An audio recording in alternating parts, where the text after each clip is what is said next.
வணக்கம் ஆன்மீக அன்பர்களே, எல்லாரும் எப்படி இருக்கிறீங்க? நான் ரொம்ப நல்லா இருக்கேன். இன்னைக்கு ஒரு ரொம்ப ரொம்ப முக்கியமான ஒரு பதிவுங்க.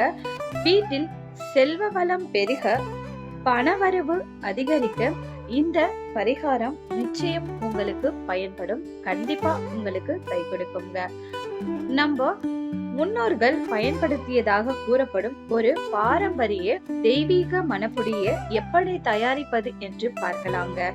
இந்த பொடியை பூஜை அறையில் வைத்தால் தெய்வீக மனம் பரவி மன அமைதியும் பக்தி உணர்வும் அதிகரிக்கும் என்று பலர் நம்புகின்றனர்.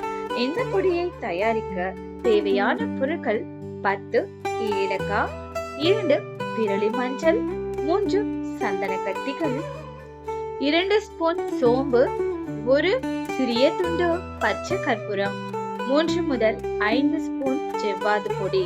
இந்த அனைத்து பொருட்களையும் நன்றாக சுத்தம் செய்து ஒன்றாக சேர்த்து பொடியாக அரைத்துக் கொள்ளுங்க. பிறகு இந்த பொடியை ஒரு அழகான கண்ணாடி அல்லது பித்தளை கிண்ணத்தில் வைத்து பூஜை அறையில் திறந்தபடி வைக்கலாம். ஒரே நேரத்தில் அதிகமாக வைக்க வேண்டிய அவசியம் இல்லை. அரை ஸ்பூன் அல்லது 1 ஸ்பூன் அளவு போதுமானது. இந்த பொடியின் நறுமணம் பூஜை அறை முழுவதும் பரவி மனதிற்கு அமைதியான மற்றும் பக்தி நிறைந்த சூழலை உருவாக்கும். அதனாலதான் நம் முன்னோர்கள் இவ்வாறான இயற்கை மணப்பொருட்களை பயன்படுத்தியதாக கூறப்படுது. இந்த பொடியை வெள்ளிக்கிழமை மாற்றினால் சிறப்பு. சிலர் நம்புகின்றனர்.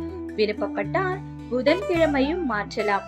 பழைய பொடியை அகற்றி புதிய பொடியை வைத்து பயன்படுத்தலாம்.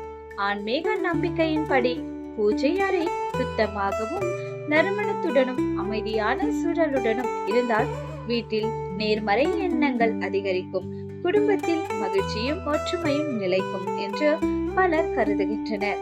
சிலர் இதை மகாலட்சுமியின் அருளுடன் தொடர்புடையதையும் நம்புகின்றனர். ஆனால் நம் வாழ்க்கையில் வளம் பெருகுவதற்கு இறை நம்பிக்கையுடனும் சேர்ந்து நேர்மையான உழைப்பும் நல்ல எண்ணங்களும் நல்ல செயல்களும் மிகவும் முக்கியம் என்பதை என்றும் நினைவில் வைத்திருக்க வேண்டும். இந்த பாரம்பரிய முறையை நீங்களும் விருப்பம் இருந்தால் செய்து பார்த்து உங்கள் அனுபவத்தை கருத்துகளில் பகிருங்கள். மேலும் ஞாயிற்றுக்கிழமை மாலை ஒரு அகல் விளக்கில் எண்ணெய் ஊற்றி அதில் சில கருமிளகுகளை சேர்த்து தீபம் ஏற்றி தொடர்ந்து 5 ஞாயிற்றுக்கிழமைகள் இறை நம்பிக்கையுடன் வழிபடலாம். ஆன்மீக நம்பிக்கையின்படி இது வீட்டில் நேர்மறை சூழல் நிலைக்கவும், செல்வ வளம் பெருகவும், மகாலட்சுமியின் அருள் கிடைக்கவும் உதவுகிறது என்று பலர் நம்புகின்றனர். அதே நேரத்தில் பூஜை அறையில் இந்த இயற்கை மணப்பொடியை வைத்தால் தெய்வீகமான நறுமணம் பரவி மன அமைதியும் பக்தி உணர்வும் அதிகரிக்கும். மீண்டும் ஒரு பயனுள்ள ஆன்மீக தகவலுடன் அடுத்த வீடியோவில் சந்திப்போம். வணக்கம். இறைவனுக்கும் பிரபஞ்சத்திற்கும் நன்றி.